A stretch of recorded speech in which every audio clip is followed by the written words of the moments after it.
Shalom and welcome to Temple Talk. This is Yitzhak Rubin speaking to you from south of Jerusalem here in the Holy Land of Israel. Today is the 6th day of the month of Shvat, 5785. It's the 4th of February 2025. This coming Shabbat, we are going to be reading Parashat Beshalach from the book of Exodus, beginning chapter 13, verse 17, concluding chapter 17, verse 16, Beshalach. And how does that go? How do we translate that? And he sent them out. It's one of the most action-packed, exciting parshiot of the entire Torah. And it's all about Yetziat Mitzrayim, about the Exodus itself. The whole book is called Exodus, but this is really where the action of leaving Egypt forever takes place.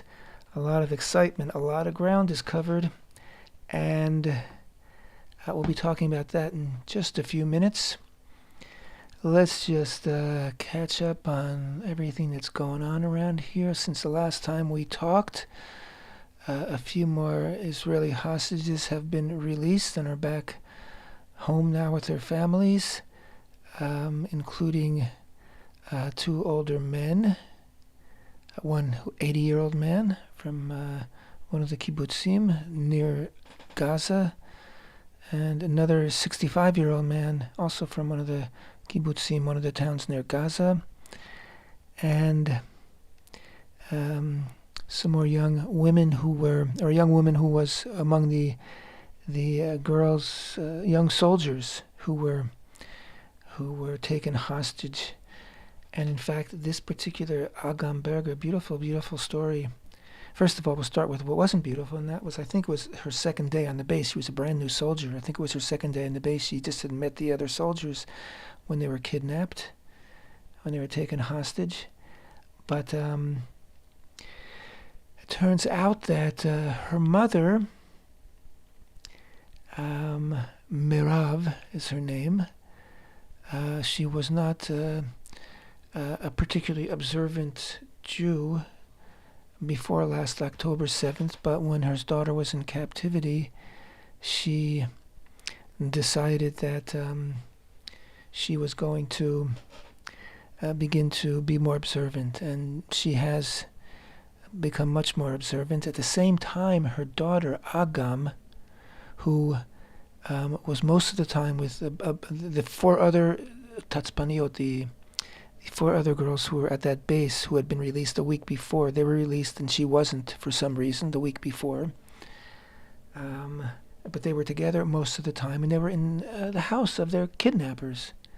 And they were compelled to take care of the family, to cook, take care of the children. And Agam refused to, again, she decided that as she said, she wrote in a message while she was still in a helicopter. This is so exciting. Still in a helicopter, leaving Gaza to come to the army base, which would receive her here in Israel, and then to the hospital to be checked up and make sure she was healthy. She was already, I think, able to meet her. I think her family might have been with her on the helicopter. Her mother and father, perhaps, but she wrote a message on the helicopter, and it was filmed, of course, and the message was, "I chose the path of faith, and with the path of faith I am returning." She chose to keep kosher, and she refused to eat meat that they would serve, that they would want her to cook for them, because the meat obviously wasn't kosher. And she fasted on Tisha B'Av, on the 9th of Av, she fasted. And on Shabbat, she refused to do work. She refused to cook. They would tell her to cook for the family. She refused. Incredible courage, incredible faith. It's just, this is maybe she's 20 years old now. This is a kid, a young woman. She's not a kid anymore. She's probably got more experience and insight and understanding of life and the value of life and the purpose of life than many people, 5 times her age. But incredible story of courage. She just wanted, all these people who have returned, there's such courage, such strength they exhibit. The 80-year-old man was was alone by himself the entire time in a small dark room underground, a dungeon. And he would walk. He said he would probably walk about 7 or 8 kilometers every day. He would just walk around in circles to give himself exercise, and he would focus on mathematical problems to keep his mind sharp. And he said that what kept him going was his determination to return and to rebuild the town, which had been destroyed, utterly destroyed, the town that he came from. He's one of the founders. Another young woman who was also kept alone almost the entire time, 20-year-old woman. If you watch them being released, the horrible, disgusting shows that Hamas puts on in Gaza, and then you would have seen her being marched through a crowd of terrorists, terrified. And she's back home now. Their family has been very, very quiet. They've really asked for their privacy. We know that when the captives were at least with other captives, they were able to give each other strength. They were able to keep each other company. They were able to help each other to physically attend to one another. Many of them were captured and were, and with serious injuries. And some of the people who were captured happened to also be medics, and they were able to give proper care for them. But also just emotional, psychological care. They were helping one another. But for those that were kept isolated, it must have been unbearable. I can't even begin to imagine, and I would only imagine that their return to life, to humanity, is going to be delicate and really take time. I know that many of these people who have been released, when they were taken out of where they've been kept, it was the first time that they had seen the sunlight. Remarkably, they have returned mostly, basically physically sound. That is, they don't have any, as far as I understand, any serious medical conditions, although they're malnourished and very weak. And the 65-year-old man, he came out, he just looked like they had been starving him. He just looked completely malnourished. Again, a few days later, already as they've returned, you see their health returning. One man, a young man, I guess in his 40s, returned to his family. His partner was killed on the 7th of October. He returned, and he just was joking with his family. It was amazing to see the strength. Don't believe for a second that what they went through wasn't anything less than horrifying, inhumane torture for over 400 days. What was it, 450, 480 days or something? And we do know that over the past couple of weeks before their release, their captors start feeding them more in order to make them look a little more healthy. And also, I believe, I heard that they drugged them so that when they left, they would be have a little more energy and be a little more cheerful. They choreograph for them this whole disgusting ceremony where they give them like a certificate of hostagehood. This is Hamas in Gaza, and they direct them. You see the terrorists, all with their faces covered because they're cowards, and all of them wearing shiny, brand new, clean uniforms because they didn't wear their uniforms throughout the year and a half of fighting, because that way they can pretend that they're civilians. And they, made them wave to the crowd. Totally vile. And if anybody who, whose memory grew hazy over the past year and a half and forgot how vile and disgusting these terrorists are, and again, when I say terrorists, I mean the entire population of Gaza. Yes, there are no innocent bystanders there. They all were part of the October 7th. About 6,000 Gazans came into Israel. More than half were civilians, not Hamas members.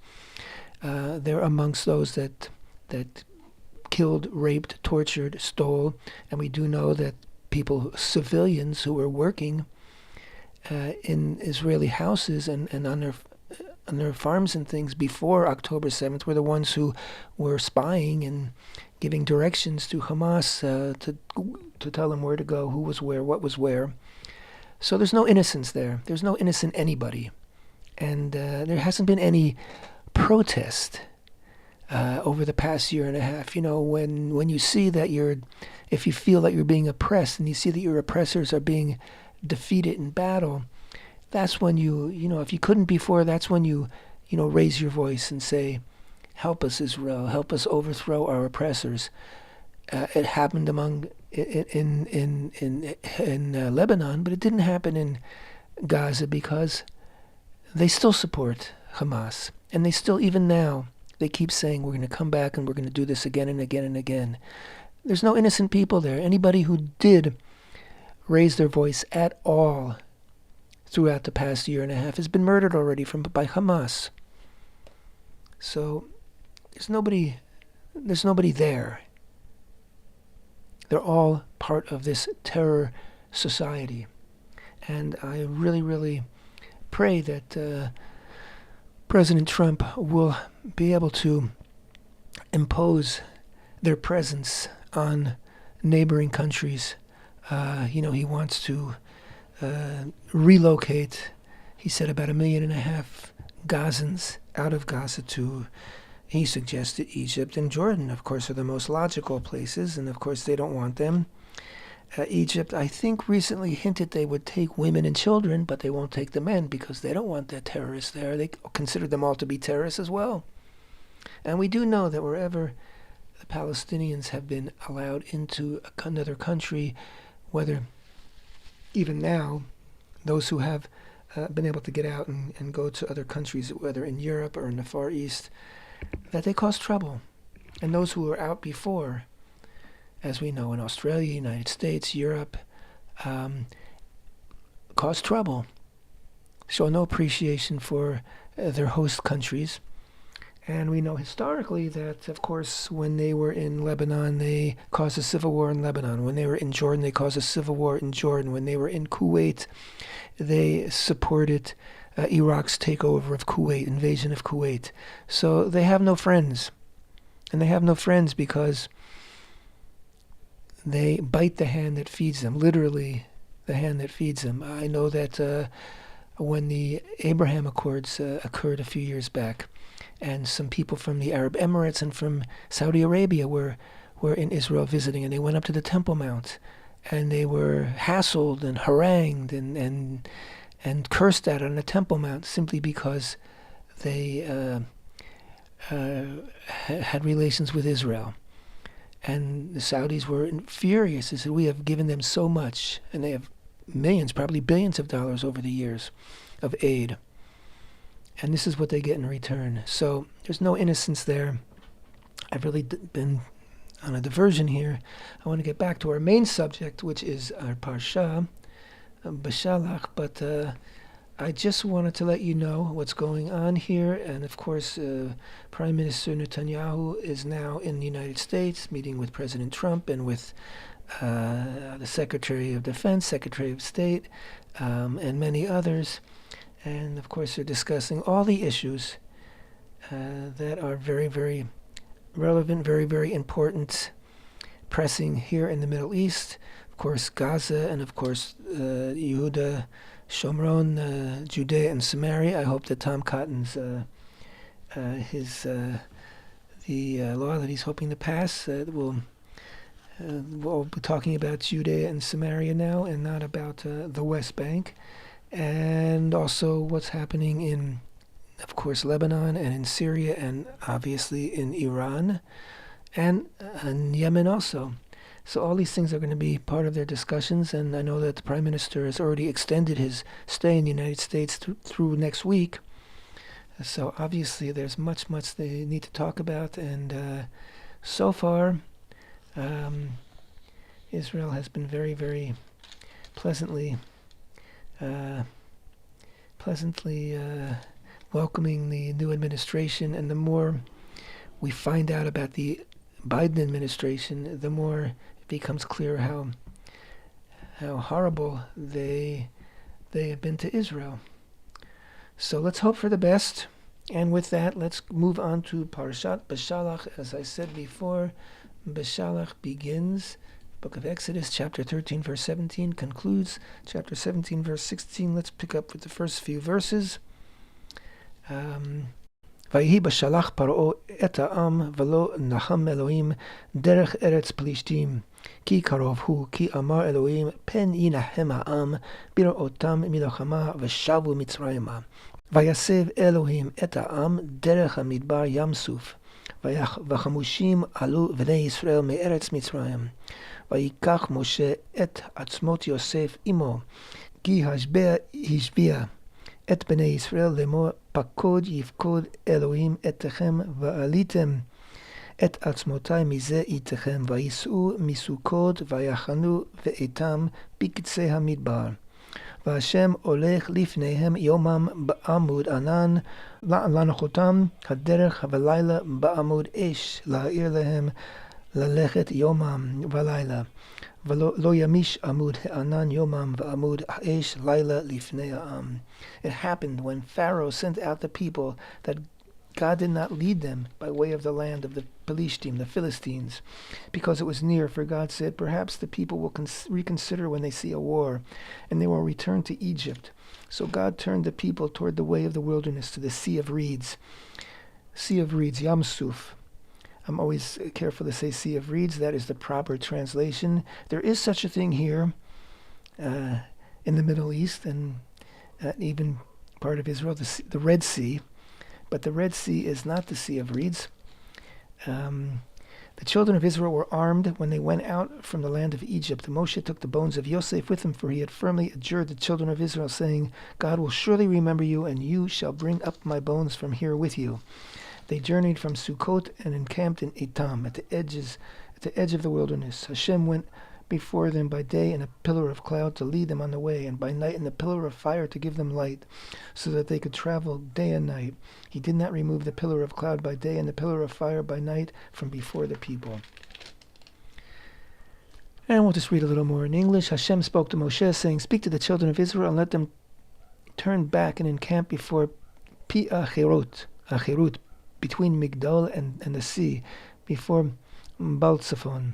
You shall encamp opposite by the sea. Pharaoh will say of the children of Israel, They are imprisoned in the land. The wilderness has locked them in. I shall strengthen the heart of Pharaoh, and he will pursue them, and I will be glorified through Pharaoh and his entire army, and Egypt will know that I am Hashem, and so they did. Okay, so Hashem he's the commander-in-chief always, but he is he's not behind the scenes right now. He's right there, right up front. Pillar of ash, pillar of fire, pillar of fire, pillar of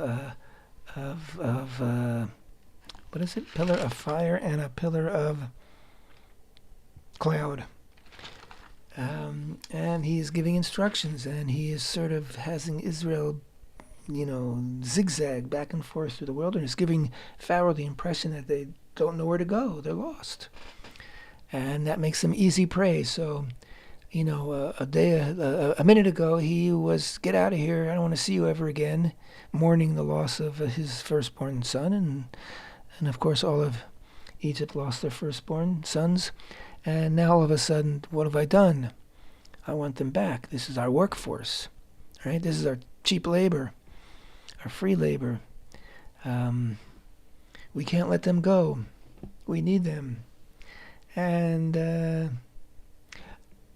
besides, I imagine that there was that old ego thing going on. I'm going to show them who's boss. He still was having a hard time accepting the fact that there is a God, a one God in the world, and that Pharaoh is not that God, something that he imagined himself to be up till now. Very difficult to come to grips with this reality. So he goes after them, of course. And then we have that famous climactic scene at the Sea of Reeds. Before we go talk about that anymore, there's so many things going on in this Parsha, in Bashalach, that I just want to at least mention them. Before the show is over, we still have time to talk about things, but I always run out of time, as you might have noticed. So let's just mention these things. They Sea of Reeds, they cross the sea, they sing that wonderful Song of the Sea, Shirat Hayam, that we'll be talking about in a minute. And on the other side, of course, they come to a place called Marah, which means bitterness, because the water is bitter and they can't drink. And for the second time, they said, we should have stayed in Egypt. They said that at the sea, when they thought they were trapped and couldn't escape Egypt, the Egyptian army. They said, you know what, there are not enough places to bury us in Egypt. He had to bring us out here in the wilderness to die. Seems kind of some kind of ghoulish humor. Jewish humor, maybe one of the first evidence of Jewish humor, kind of a gallows humor.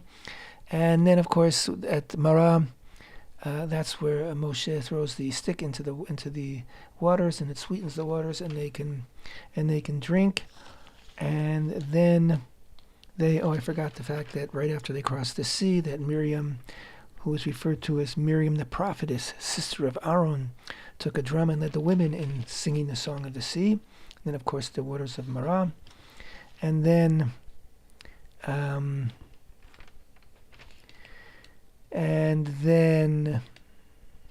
the people are hungry, right? They went to Elim. They went to Elim, where there were 12 springs of water and 70 date palms, and they encamped there by the water. That was they had plenty to eat and drink there. Nobody was complaining. So that didn't make the news, right? They just mentioned this one verse. They arrived there. There were 12 springs of water and 70 date palms, and they encamped there by the water. It's just like today. There's no bad news. Then they don't report about it. Then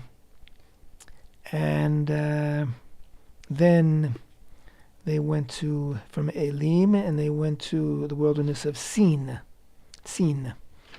And there, they're hungry.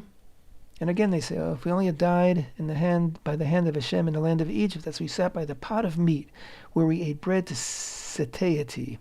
For you have taken us out to this wilderness to kill the entire congregation by famine. Okay, so again, hey, you gotta have some understanding here. The people are hungry; they're starving, and they're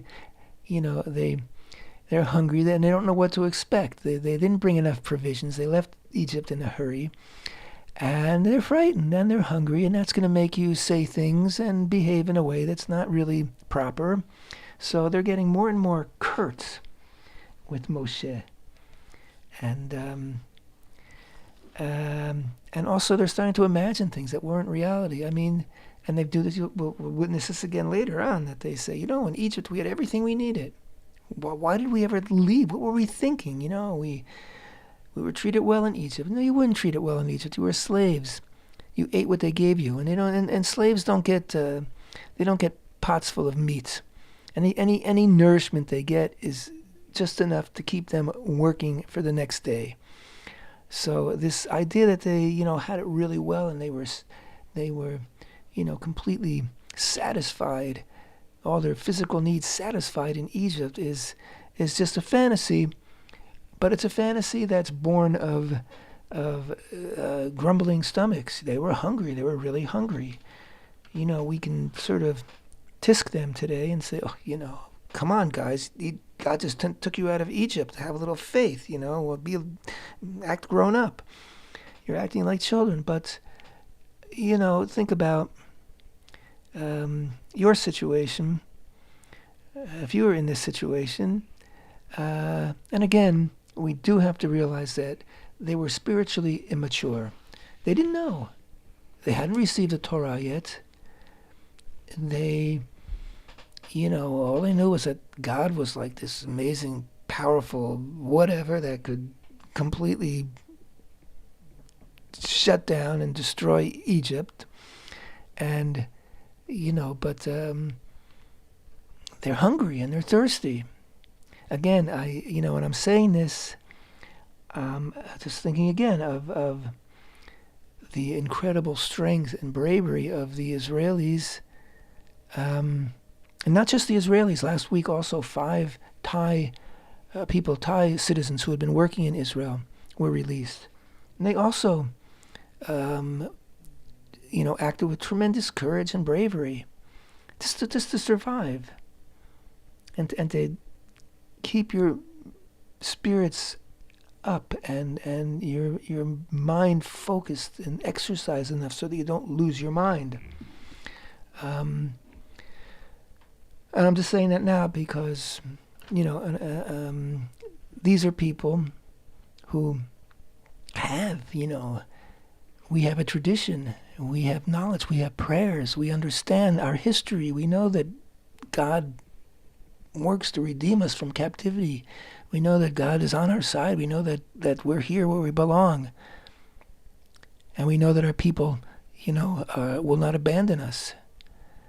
So, the Israelis who were taken in captivity had those assets. They had those advantages. They had those tools to work with. And they did.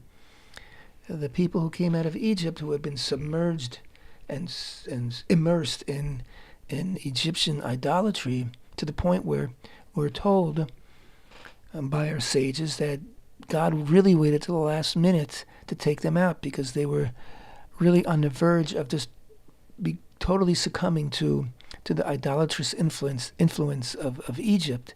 So they came out of Egypt at a very, very tender point, very tender stage, emotionally and spiritually. So, have a little compassion when you read these things and you hear them complaining, God, why did you take us out here? We're better off in Egypt. God's just going to kill us. Who needs this? A little compassion. Okay, so then, because of their complaining, God says, I hear your complaints.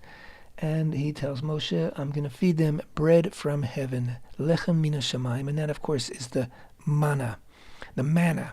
And why is it manna? Because the people, when they saw it, and the next morning, like a thin frost on the surface of the desert, of the wilderness, and they said, Manhu, what is it? What is this stuff?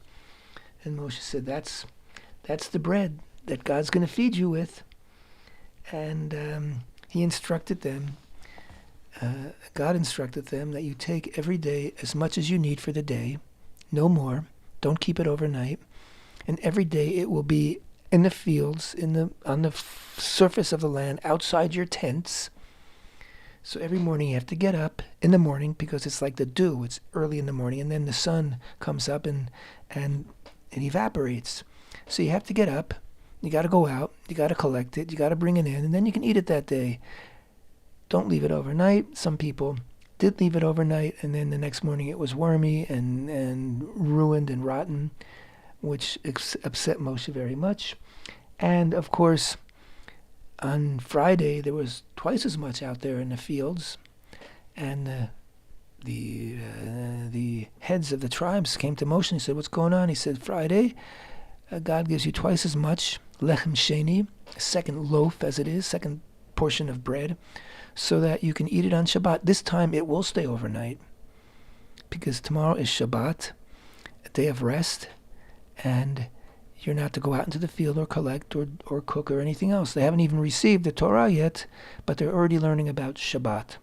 And so this ancient story about manna, which existed for 40 years in the wilderness and has not existed since then, is, however, a life lesson for us today, how to take care of ourselves, how to care for ourselves. We got to get up each morning. We got to leave our house if we're not working from home. And we have to go out and we have to collect our daily bread. And we need to have enough. We don't need to be greedy. We don't need to hoard. We don't need to have more than the next door neighbor. We need to have enough for our household. And if we have 5 members of our household, that's how much we need. If our neighbor has 12 members, that's how much they need. And of course, we work 6 days a week. We collect the manna 6 days a week. But on the 7th day, we have our manna from the sixth day ready for us, and we don't work, and that is the Sabbath. That is Shabbat. And this is an amazing lesson. In fact, manna is one of the things that we're instructed in the Torah to remember. And so there is part in the prayer book, in the Siddur, there is this account of the manna that many people will read each day in order to fulfill the commandment to remember the manna each day. And during the week that we read Parashat Beshalach and talks about the manna, there's a special tefillah, a special prayer that many people say that will hopefully we ask God to bless us with parnasah, with making a living, with being able to put food on our table and shelter over our heads and clothing for ourselves and our children. And that's what we ask for. We don't ask for a mansion. We don't ask for a speedboat. We don't ask for caviar. We don't ask for Armani suits. We ask for parnasah. We ask for sustenance, enough to keep us healthy, and clothing to keep us warm and protected, and shelter for safety. And that's what we need. And each day is a blessing, and each day that we are able to earn a living, each day that we are able to put food on the table, etc., is a blessing. And we need to understand that. We need to thank HaShem every day for all that He has blessed us with.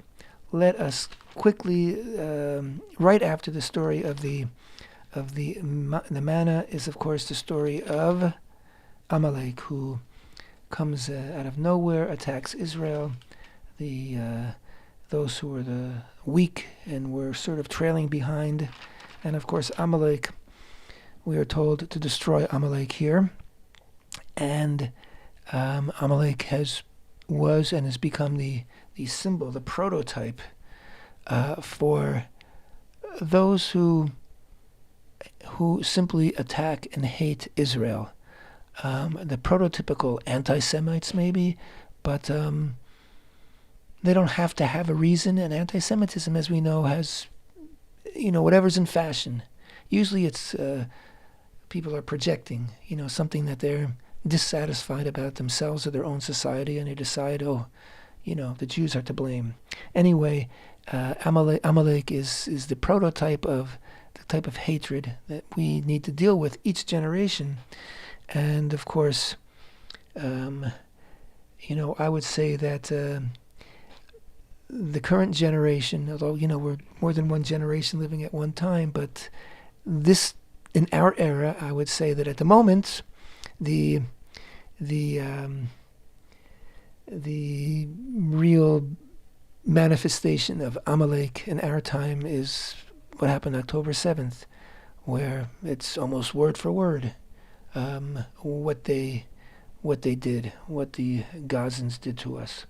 Almost word for word what Amalek did and tried to do to Israel. And that's how the Parashat concludes. We really only have a couple of minutes left. Just wanted to say a few things about that beautiful, beautiful Song of the Sea.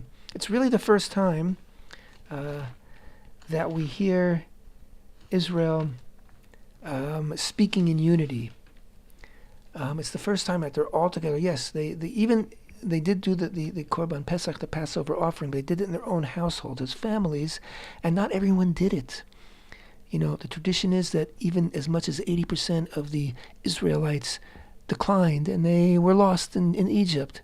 But now the entire nation is together singing in unity, and unity is strength, and unity is vision, and that's why they have a beautiful verse about the Mikdash, the sanctuary that Hashem will establish for us, because when Israel is unified, we have the gift of prophecy, and they saw into the future. And right now, here's the music. I've got to say goodbye. Thanks so much for being with me.